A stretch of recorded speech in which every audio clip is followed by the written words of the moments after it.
Here's how to protect your creative work in an AI world. We're in the middle of the largest data collection in history. AI companies are training on billions of pieces of creative content, not always with permission. Right now, if someone used your work to train AI, you have no way to prove that it's yours first unless you watermark it.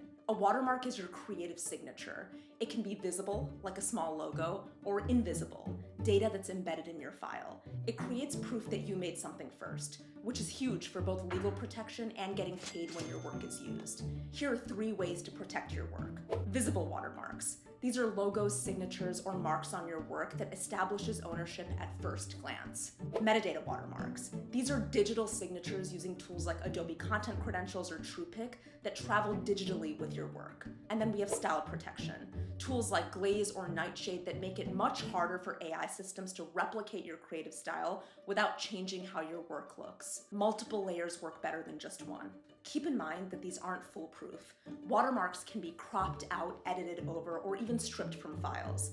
And they don't stop AI training, but they can prove that your work was used if you need to take legal action later. If you think you'll ever need to prove ownership of your creative work legally, then build watermarking into your workflow now. Follow for more practical creator tips in an AI world.